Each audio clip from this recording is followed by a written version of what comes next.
சுயமரியாதை இயக்கம் இங்கே விதைத்திருக்கின்ற சுயமரியாதை உணர்வை மழுங்கடிக்கின்ற ஒரு சதி செயலை இன்றைக்கு சங் பரிவார் கும்பல், RSS, பாஜக, இந்த இந்து முன்னணி, சந்து முன்னணி எல்லாம் செய்ய ஆரம்பிச்சிட்டாங்க.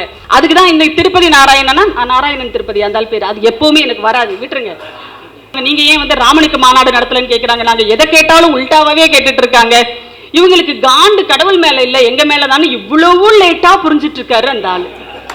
எது செஞ்சாலும் பாஜக RSSக்கு அது ஆப்பாதான் போய் முடியுது. உங்களாலேயே உங்களை காப்பாத்திக்க முடியாது தமிழ்நாட்டுல. நீ வந்து முருகனை காப்பாத்த போறேன் அப்படின்னு நீ வந்து நிக்கிறேன்னா இதை நம்புறதுக்கு தமிழ்நாட்டு மக்கள் ஒண்ணு குஜராத் மக்கள் கிடையாது. நீ என்னடா முருகனுக்கு மாநாடு நடத்துறதுன்னு சொல்லிட்டு நம்ம கேட்கல, முருக பக்தர்கள் கேட்கிறாங்க. இப்படி ஒரு முருகன் படத்தை இப்படி வச்சுக்கிட்டு பேசினாரு. அவர் நின்னுக்கிட்டு பேசினது அவர் வீட்டு பூஜை ரூம்ல. சரியா? பூஜை ரூம்ல அப்ப முருகன் படம் இல்லைன்னு தானே அர்த்தம்?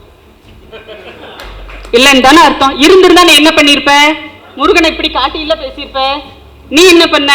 கையில ஒரு கேலண்டர் போட்டோவை வச்சுக்கிட்டு முருகன் மாநாட்டுக்கு அழைப்பு விடுக்கிறார் பார்ப்பனர் OG மகேந்திரன். அந்த வன்மம் இருக்குல்ல, யாருமே நல்லா இருந்துடக்கூடாது தன்னை தவிர.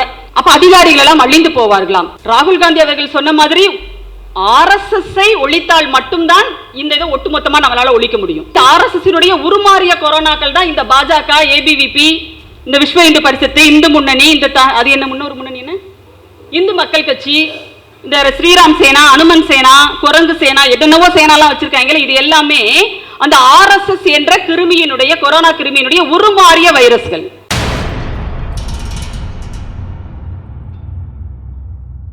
பேசின எல்லாருமே திராவிட இயக்க நூற்றாண்டு விழாவினுடைய கருத்தரங்கம் இது. ஆனா இந்த மேடையில பேசின எல்லாருமே, தொடக்க உரையாற்றிய தோழர்கள் அனைவருமே இங்க வந்துட்டு ஸ்ட்ரைட்டா மதுரை முருகன் மாநாட்டுக்கு போயிட்டு வந்துட்டாங்க.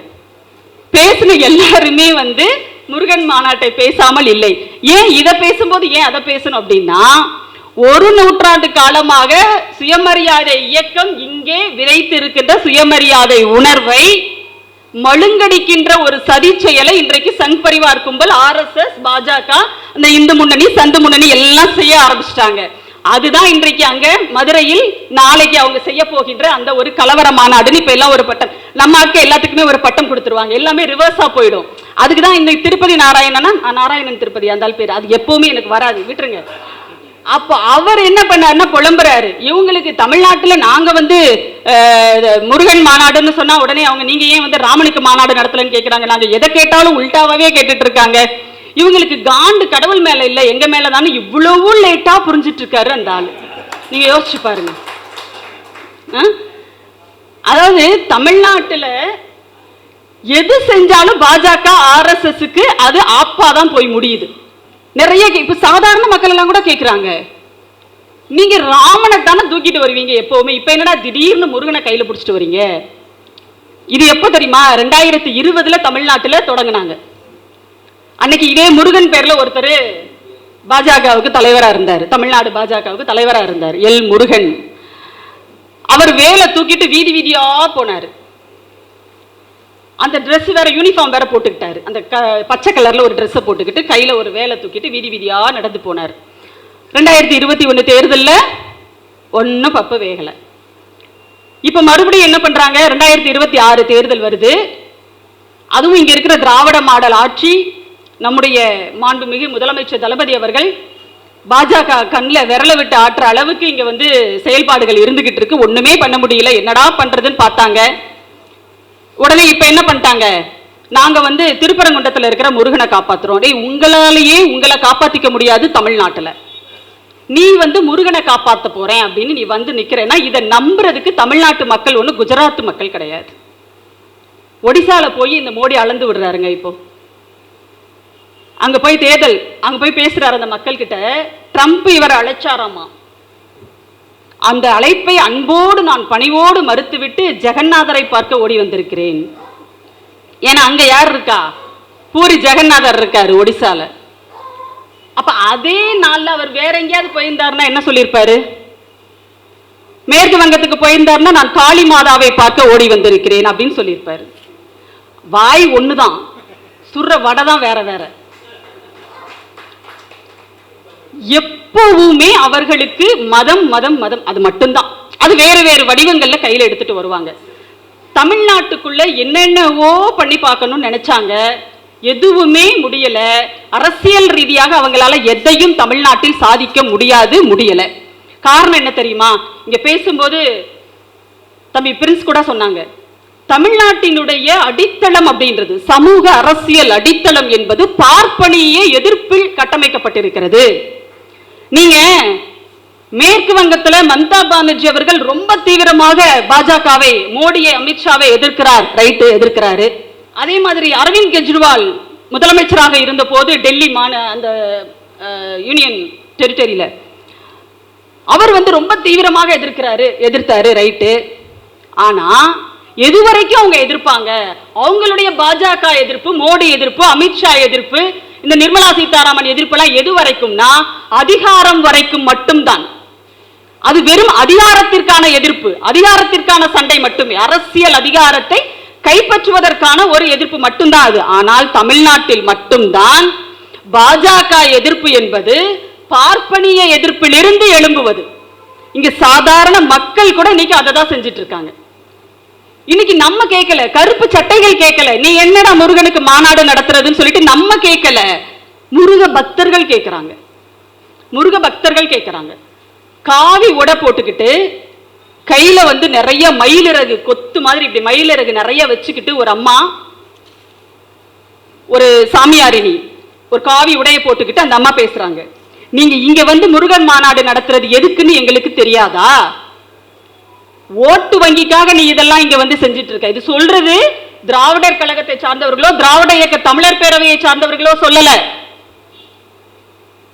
ஒரு ஆன்மீக பெண்மணி சொல்றாங்க, ஒரு சாமியாரினி சொல்றாங்க. தமிழ்நாட்டுல உன் கணக்கு எங்களுக்கு தெரியாதான்னு கேக்குறாங்க.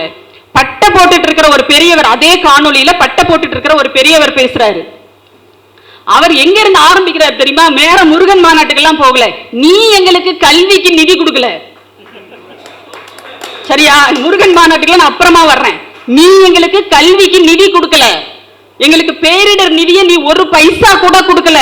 இது எல்லாத்தையும் கொடுக்காம இங்க முருகனுக்கு மாநாடு நடத்துறேன்னா என்ன அர்த்தம் அப்படின்னு அந்த பெரியவர் கேட்கிறாரு. அவர் தலை நிறைய திருநீரு, பட்டை, நடுவுல ஒரு பொட்டு. நீங்க யோசிச்சு பாருங்க, தமிழ்நாடுன்னா இப்படித்தான். அதத்தான் இந்த திருப்பதி, சரி நான் ஒரு பேர் வச்சிருக்கேன் விடுங்க, திருப்பதி நாராயணன் இப்ப புரிஞ்சிட்டு இருக்கிறப்பல லேட்டா. நமக்கு எல்லாருக்குமே நல்லாவே தெரியும் முருகனுக்கும் இவங்களுக்கும் ஆகாதுன்னு சொல்லிட்டு. நீங்க யோசிச்சு பாருங்க, இந்த முருகன் மாநாட்டுக்காக எல்லாரும் வீடியோ எல்லாம் போட்டு விளம்பரப்படுத்தினாங்க. இந்த RSS பாஜக கும்பல் என்ன பண்ணுச்சுன்னா, ரொம்ப ரொம்ப பிரபலமானவர்கள் கிட்ட எல்லாம் முருகன் மாநாட்டினுடைய சிறப்புகளை பற்றி சொல்லி வீடியோ எல்லாம் போட்டாங்க. ஏன் போட்டாங்க தெரியுமா? இவர்கள் முருகன் பெயரை சொல்லி இங்கே ஒரு காவி அரசியலை செய்கிறார்கள் அப்படிங்கிற உண்மையை எல்லாரும் பேச ஆரம்பிச்சிட்டோம். இங்க இருக்கிற தமிழ்நாட்டில் இருக்கிற எல்லா கட்சிகளும் பேச ஆரம்பிச்சிட்டோம், எல்லா ஜனநாயக அமைப்புகளும் பேச ஆரம்பிச்சிட்டாங்க, மக்களை விமர்சனம் பண்ண ஆரம்பிச்சிட்டாங்க. உடனே என்ன சொல்லிட்டாங்க? இது அரசியல் மாநாடு கிடையாது, நாங்க அதுல அரசியல் பேச மாட்டோம்னு சொல்லிட்டு நம்ம 4 கோடி நயினார் நாகேந்திரன் சொல்லிட்டார். சரியா? உடனே வீடியோ எல்லாம் போடுறாங்க. அதுல ஒரு வீடியோ எனக்கு வந்தது, தோழர் அனுப்பினார், பார்த்தேன். அதுல நம்ம YG மகேந்திரன் அப்படின்ற அந்த நகைச்சுவை நடிகர் அவர் வீடியோ பேசி இந்த முருகன் மாநாட்டினுடைய சிறப்புகளை எல்லாம் எடுத்து சொல்லி நாம இதுல பங்கேற்கணும் சொல்லிட்டு எல்லா உறவுகளையும் அவர் கேட்டுக்கிட்டார். அப்ப அவர் கையில என்ன பண்ணாருன்னா, இப்படி ஒரு முருகன் படத்தை இப்படி ஒரு முருகன் படத்தை இப்படி வச்சுக்கிட்டு பேசினார். அவர் நின்றுக்கிட்டு பேசினது அவர் வீட்டு பூஜை ரூம்ல, சரியா? பூஜை ரூம்ல. அப்ப முருகன் படம் இல்லைன்னு தானே அர்த்தம், இல்லைன்னு தானே அர்த்தம். இருந்திருந்தா நீ என்ன பண்ணிருப்ப? முருகனை இப்படி காட்டி இல்ல பேசியிருப்ப. நீ என்ன பண்ண? கையில ஒரு கேலண்டர் போட்டோவை வச்சுக்கிட்டு முருகன் மாநாட்டுக்கு அழைப்பு விடுக்கிறார் பார்ப்பனர் YG மகேந்திரன். அப்ப இதுல இருந்து என்ன தெரியுதுன்னா, முருகனுக்கும் பார்ப்பானுக்கும் ஆகவே ஆகாது. அதனால அவரை நீங்க என்ன பண்ணிட்டீங்க? சுப்பிரமணியன்னு பேரை மாத்தி வச்சிருக்கீங்க. இந்த வரலாறெல்லாம் எங்க மக்களுக்கு நாங்க ஏற்கனவே 100 வருஷத்துக்கு முன்னாடி இருந்தே சொல்லிக்கிட்டே இருக்கோம். நம்ம மக்களே கேட்கிறாங்க. இனிமே நாங்கெல்லாம் மேடையில கேட்க வேண்டியதில்லை. எங்க ஐயர்ல ஒரு முருகன் ஐயரை காட்டு பார்க்கலாம், ஐயங்கார்ல ஒரு முருகன் ஐயங்கார காட்டு பார்க்கலான்னு நாங்க கேட்க வேண்டியதில்லை, இன்னைக்கு தமிழ்நாட்டு மக்கள் கேட்கிறாங்க. பதில் சொல்லுங்க, பதில் சொல்லுங்க. நீங்க நேர்த்தி கடனுக்காக பழனியில போயிட்டு மொட்டை போடுவீங்களா? பால் காவடி எடுப்பீங்களா? அழகு குத்திப்பீங்களா? நீங்க வேற எந்த அம்மன் கோயிலுக்கு அழகு குத்த வேணாம். முருகன் தமிழ் கடவுள் அப்படின்னு யார் பேசுறா? ஒய்ஜி மகேந்திரன் வீடியோல பேசுறாரு இல்ல, ஹெச் ராஜா அங்க போய் எப்படி முன்னணியில நிக்கிறாரு. என்ன சொல்றாரு தெரியுமா இருந்தாலும்? அதாவது மற்றவங்களை அழிக்கிறது, அவங்களுக்கு ஆக்குறது அப்படின்னா என்னன்னே தெரியாது. ஒரு விஷயத்தை உருவாக்குறதுக்கும் அவங்களுக்கு சம்பந்தமே கிடையாது, எல்லாத்தையும் அழிக்கணும், அதுதான் அவங்களுடைய அடிப்படையே. அவர் என்ன சொல்றாருன்னா, முருகன் மாநாட்டுக்கு வரக்கூடிய பக்தர்களை தடுக்கின்ற அதிகாரிகள் எல்லாம் அழிந்து போவார்கள். யார் சொல்றா? இந்த எச் ராஜா. அந்த வன்மம் இருக்குல்ல, யாருமே நல்லா இருந்துடக்கூடாது தன்னை தவிர. அப்ப அதிகாரிகள் எல்லாம் அழிந்து போவார்களாம். இப்படி பேசிட்டு இருக்கிற இவங்க என்னைக்காவது முருகனுக்கு காவடி எடுக்கிறத பத்தியோ, இல்ல தமிழ் கடவுள் தானே நீங்களும் சொல்றீங்களா, நாங்களும் தமிழர்கள் தான் சொல்றீங்கல்ல, இப்ப தீர்மானம் போடுங்களேன், இனிமேல் எல்லார் வீட்டிலையும் ஒரு பேராவது முருகன் என்ற பெயர் இருக்க வேண்டும். ஏன்னா முருகன் என்றால் அழகு என்று பொருள், அது ஒரு நல்ல தமிழ் பெயர் தானே. நீங்க முருகன் என்று எல்லார் வீட்டிலும் இனி பிறக்க போகின்ற குழந்தைக்கு முருகன் என்று பெயரிடுவோம் அப்படின்னு ஒரு தீர்மானத்தை போடுங்க. பிறக்கின்ற குழந்தைகளுக்கு முதல் முட்டைய பழனியில போடுவோம், இல்லைன்னா திருச்செந்தூர்ல போடுவோம், இல்ல இந்த அறுபடை வீடு ஏதோ ஒரு வீட்டுல போய் போடுவோம் அப்படின்னு தீர்மானம் போடுவீங்களா? நீங்க முடியுமா உங்களால? அப்படி போட்டா எச் ராஜா அந்த மேடையில இருப்பாரா? யாரை ஏமாத்துறதுக்காக இவ்வளவு ஒரு பொய்ய நீங்க சொல்லிட்டு அலையறீங்க? அது சிக்கந்தர் மலையா, திருப்பரங்குன்ற மலையா? அது அங்க இருக்கிற மக்களுக்கு தெரியும்பா. ஆனா இது உண்மையிலேயே நாம் கவனத்தோடு அணுக வேண்டிய ஒரு விஷயம்னு நான் பாக்குறேன். நீங்க பாஜகவுக்கு பூத் கமிட்டிக்கு போறதுக்கு கூட ஆள் இல்லைன்னு சொல்லி நாமெல்லாம் கேலி செய்து கொண்டிருந்த காலத்திலிருந்து இன்றைக்கு 5 லட்சம் பேரை நாங்க திரட்டி காட்டுறோம். அவன் நிக்கிறான். உள்ளூர் மக்கள் கண்டிப்பா வரமாட்டாங்க, அது நமக்கே தெரியும். ஆனாலும் வெளியூரில் இருந்து எங்கிருந்தோ 5 லட்சம் பேரை அவன் திரட்டி கொண்டு அந்த இடத்தில் இறக்குவதற்கு இன்னைக்கு அவனுக்கு துணிச்சல் வந்திருக்குது என்று சொன்னால் என்ன காரணம் தெரியுமா? எப்படி இந்த மாநாட்டை நாங்க அரேஞ்ச் பண்ணணும் அப்படின்னு சொல்லிட்டு அந்த 4 கோடி நயினார் நாகேந்திரன் ஒரு செய்தியை சொல்லியிருக்காரு.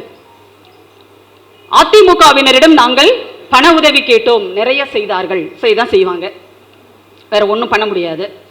இல்லைன்னா ரெய்டு அடிப்போன்னு பயமுறுத்துவீங்க, இல்லைன்னா அமைச்சர் நம்ம ஃபினான்ஸ் மினிஸ்டர் நிர்மலா சீதாராமன் அவர்கள்ட்ட இருந்து ஒரு ஃபோன் வரும், கொஞ்சம் ஃபைனான்ஸ் பண்ணுங்க அப்படின்னு சொல்லிட்டு, அதெல்லாம் ஓகே.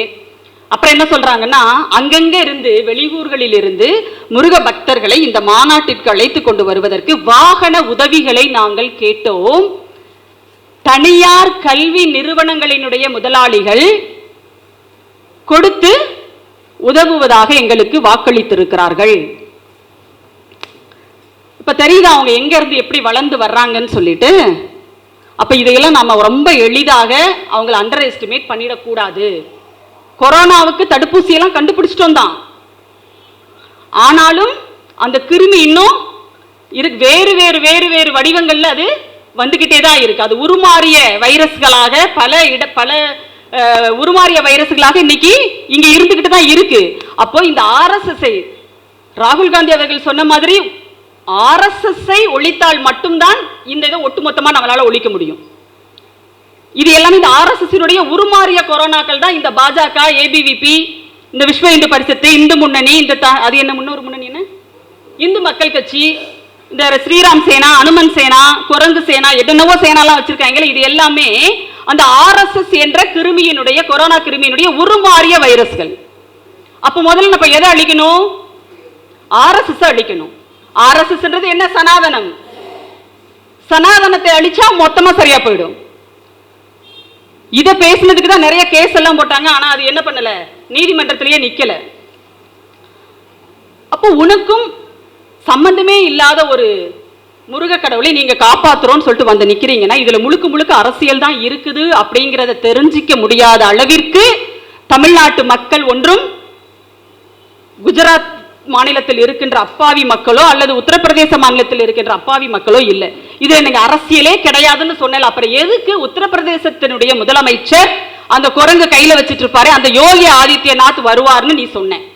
இப்ப ஆந்திராவில் இருக்கிற துணை முதலமைச்சர் என்ன என்ன கல்யாண்? பவன் கல்யாண் என்ன ஸ்டாரு? அது ஒரு ஸ்டாரும் கிடையாதுன்றது அவர் ஏறி போனார்ல நடையா, எங்க திருப்பதிக்கு ஏறி போய் கடைசியில உயிர் பழச்சு வந்ததே பெரிய விஷயம் சொல்லிட்டு நேரம் ஐசியூல போய் அட்மிட் பண்ணவர்லாம் பவர் ஸ்டார் எல்லாம் சொல்ல முடியாது. ஸோ அந்த பவன் கல்யாண் வந்து துணை முதலமைச்சர் ஆந்திராவில், அவரையே நீ கூட்டிட்டு வர்ற? இது அரசியல் மாநாடு இல்லைன்னு தானே சொன்னேன். அப்ப நீ என்ன பண்ணிருக்கணும்? இங்க இருக்கிற மடாதி ஏன் உங்களுடைய சங்கராச்சாரியார நீங்க முதல் விருந்தினரா நீங்க அழைச்சி முருக மாநாட்டில் நீங்க ஏத்தி இருக்கணுமா இல்லையா? ஏன் யோகி ஆதித்யநாத் அங்க இருந்து கூட்டிட்டு வர்ற? கலவரம் செய்யறதுல யாரு பெஸ்ட்னு பார்த்து நீ கூட்டிட்டு வர்ற இங்க, அப்படிதானே? சரி, முருக பக்தர்கள் மாநாடு நீ நடத்துற, திருப்பரங்குன்றத்தை தேர்ந்தெடுத்திருக்கிற, அதுல உனக்கு இருக்கிற அரசியல் தெரியுது. ஆனா கோர்ட்டுக்கு போனா உன்னால ஒன்னும் பண்ண முடியாதுங்கிறது உனக்கு புரியுது. ஏன்னா அங்க 1920 பிரிட்டிஷ் காலத்துல ஆரம்பிச்ச வழக்கு 2023 வரைக்கும் தெளிவா இருக்கு. அந்த தீர்ப்பை மாத்தவே முடியாது. அந்த தீர்ப்பை கொடுத்தவர் கூட ஒரு ராமர் ஐயர், அது தோழர் ரொம்ப தெளிவா சொன்னாங்க. அப்போ எந்த நீதிமன்றத்துக்கு போனாலும் அந்த தீர்ப்பை மேற்கோள் காட்டி இந்த தீர்ப்பு சரியானதுதான் அப்படிங்கறத 2023 வரைக்கும் வாங்கி வச்சிருக்காங்க. அப்ப கோர்ட்டுக்கு போனாலும் உன்னால ஒன்னும் பண்ண முடியாது. அதே மாதிரி தான் இந்த இந்தியை வந்து கத்துக் கொடுக்கணும் அப்படின்னு சொல்லிட்டு ஒருத்தர் வந்து என்ன பண்ணாரு, மும்மொழி கொள்கை வேணும்னு கோர்ட்டுக்கு போனாரா? அது ஒரு வீடியோ கூட உங்களுக்கு வந்திருக்கும்.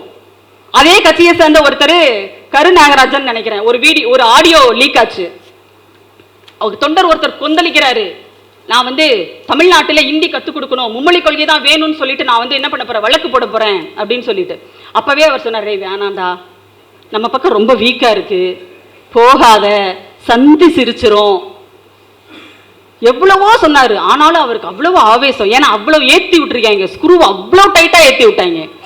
போட்டாரு வழக்கு, கடைசியில் என்னாச்சு, தோத்து போயிட்டாங்க.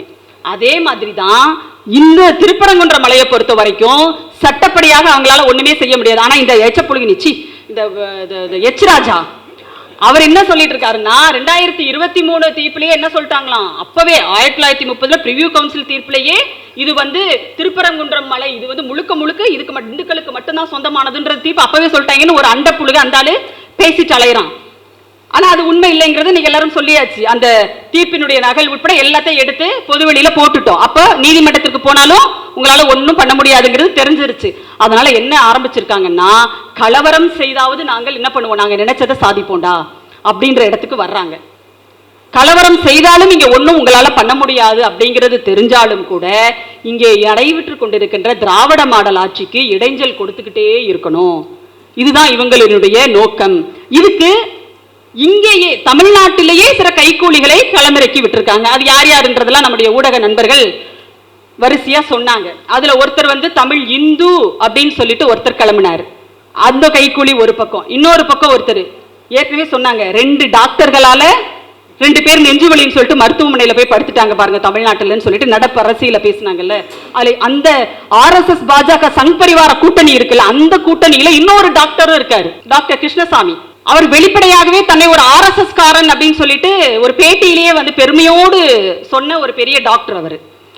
அவர் என்ன சொல்லியிருக்காருன்னா, இந்த பிரச்சனைக்கெல்லாம் தீர்வு என்ன தெரியுமா, இந்தியாவை இந்து நாடாக மாற்றுவது, அறிவிப்பது மட்டும்தாங்க ஒரே தீர்வு.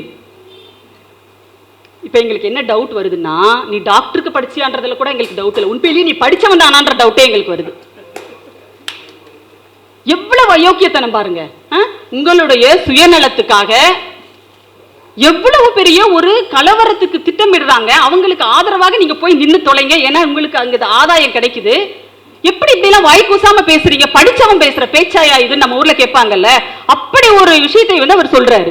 அப்ப இந்த கைகூலிகளை எல்லாம் ஒரு பக்கம் இறக்கி விட்டுட்டு அரசியலில் வெற்றி பெற்று விடலாம் அப்படின்னு சொல்லிட்டு இன்றைக்கு இந்த பாஜக வந்து இங்கே களமிறக்கி விடப்பட்டிருக்கிறது. அவர்களுடைய ஒரே நோக்கம் என்பது இங்கு இருக்கின்ற திமுக ஆட்சிக்கு இடைஞ்சல் செய்வது மட்டும்தான். அவங்களுக்கு எதிரி வேற யாரும் கிடையாது. திராவிட இயக்கம் அப்படிலாம் அந்த கொள்கை அப்படிலாம் கிடையாது. அவங்களுக்கு திமுக அரசியலில் இருக்கிறது, அதிகாரத்தில் இருக்கிறது. அதிகாரத்தில் இருப்பவர்களைத்தான் அவங்க அகற்றணும்னு நினைப்பாங்க.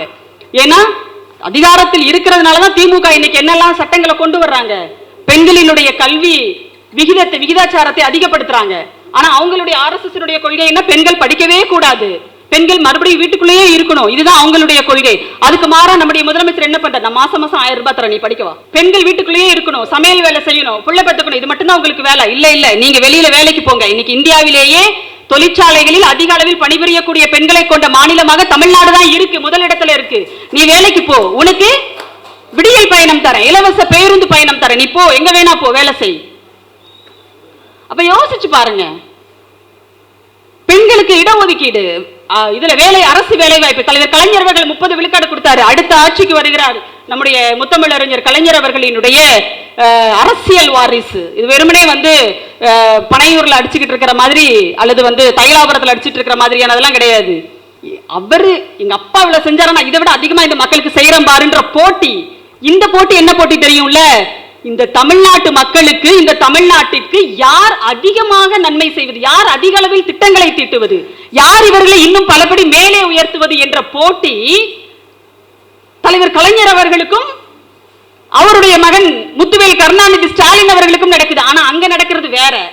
இந்த அறக்கட்டளை என்ன அறக்கட்டளை, அது வன்னியர் அறக்கட்டளையா, அதுல இருக்கிற சொத்து இதை யார் கைப்பற்றுறது? இப்ப கூட்டணி பேச்சு நடத்தினா எத்தனை சீ கொடுப்பான், எத்தனை பாக்ஸ் கொடுப்பான், அதுக்கு பேர் ஸ்வீட் பாக்ஸ் வேற வச்சிருக்காங்க. ஸ்வீட் பாக்ஸ்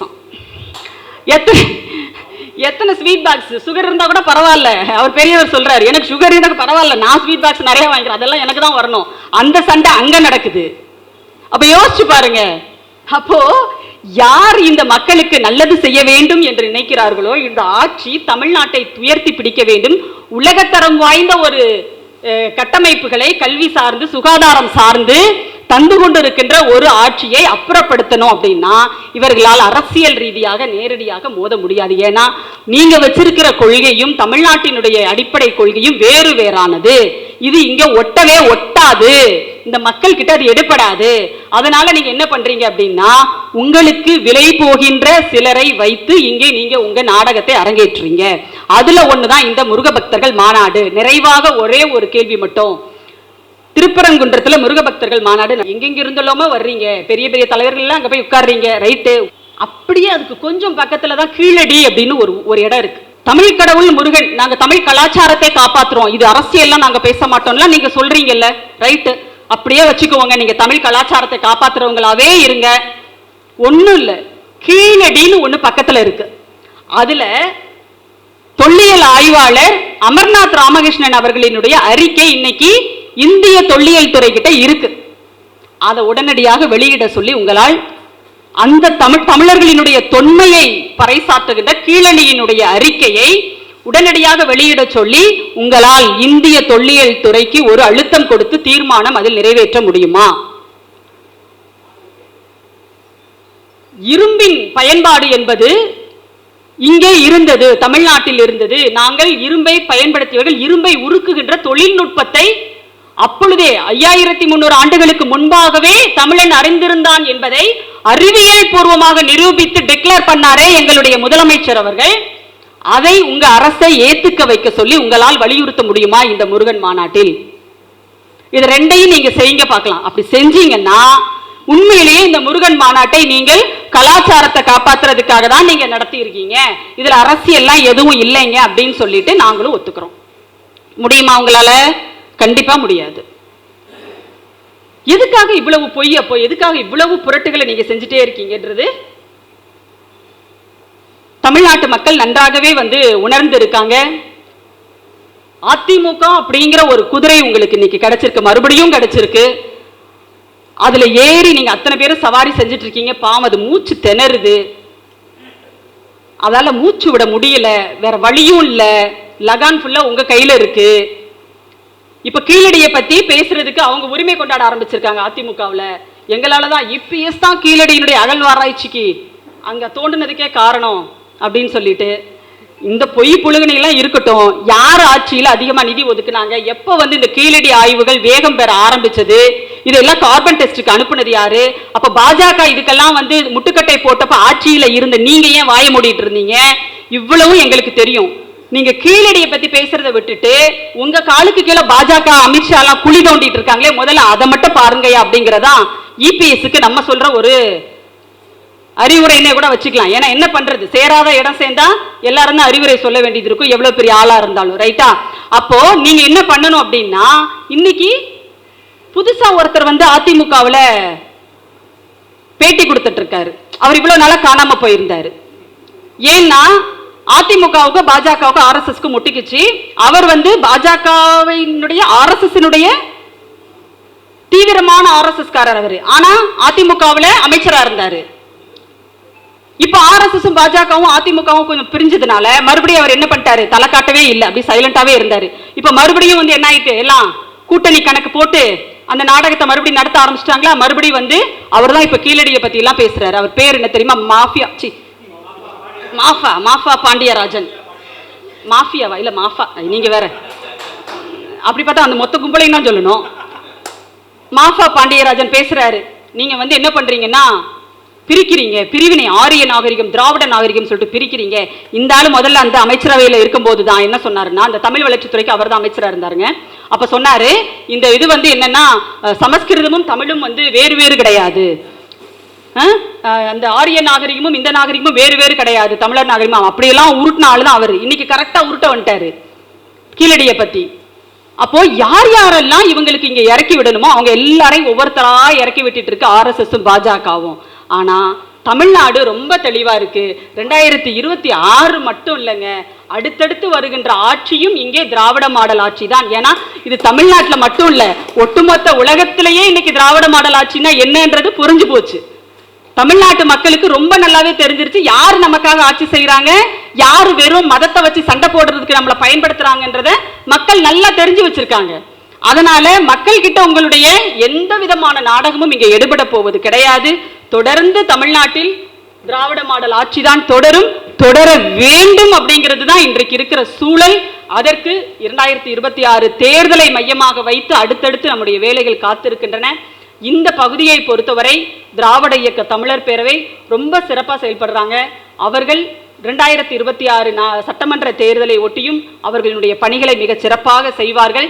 திராவிட முன்னேற்ற கழகத்திற்கு திராவிடர் கழகம், திராவிட இயக்க தமிழர் பேரவை, தந்தை பெரியார் திராவிடர் கழகம், திராவிடர் விடுதலை கழகம் என்ற பல்வேறு திராவிட இயக்கங்கள் உறுதுணையாக இருக்கின்றன. அதனால இந்த காவிகளினுடைய கொட்டத்தை அடக்குவதற்கு எங்களுக்கு ஒரு பெரிய விஷயமே கிடையாது.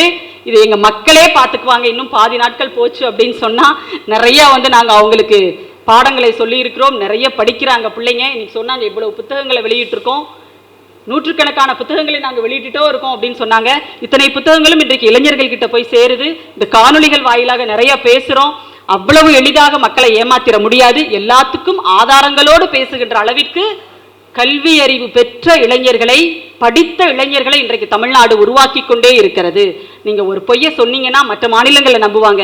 தமிழ்நாட்டில் டபால்னு என்ன பண்ணுவாங்க, நீ என்ன சைனாவில் போட்டிருக்கிற ரோட்டை தூக்கி நீ குஜராத்தில் போட்டதை சொன்னா நாங்கள் நம்பிடுவோமா, இந்த உன் போட்டோஷாப் வேலையை பாரு, அதை வந்து நம்ம என்ன பண்ணிடுவோம், எடுத்து வெளியில சொல்லிடுவோம். அதே மாதிரி தான் எப்பொழுது எந்த ஒரு பிரச்சனை என்றாலும் சரி தமிழ்நாட்டு இளைஞர்களிடையே ஒரு விழிப்புணர்வு வந்திருக்கிறது. திராவிட இயக்க கொள்கைகள் இன்றைக்கு இளைஞர்களிடையே பெரிய அளவில் கொண்டு போய் சேர்த்திருக்கோம். இந்த நம்பிக்கையோடு நாம் செயல்படுவோம். 2026 என்பது இந்தியாவிலிருந்து ஆர்எஸ்எஸ்ஐ விரட்டி அடிக்கின்ற ஒரு கொள்கை திட்டம் என்பது நீண்டகால திட்டம் என்றால், தமிழ்நாட்டு அரசியலிலிருந்தே இந்த பாஜக என்ற நச்சு விதையை, இந்த நச்சு அரவத்தை அப்புறப்படுத்துவது என்பது, அடித்து விரட்டுவது என்பது நம்முடைய அடுத்த இலக்காக இருக்க வேண்டும் என்று சொல்லி விடைபெறுகிறேன். நன்றி, வணக்கம். இடதுசாரிகளை பேசுவதற்கு இவ்வளவுண்டுல செருப்பு ஒட்டி இருக்கிற தூசி அளவு கூட சமானம் இல்லை இந்த சங்கி கும்பல். குறிப்பா சாட்டை துரைமுருகனும் அவங்க அண்ணே சில்ற சீமானும் தகுதியற்றவர்கள். மரியாதையா இருந்தா தப்பிச்சுக்குவானுங்க, இல்லைன்னா திருவாரூர் மெத்தேடு தான் வரும். திருவாரூர் மெத்தேடு என்னடானா விளக்கமா எடுத்துட்டு போய் வீட்டுல சாத்துறது.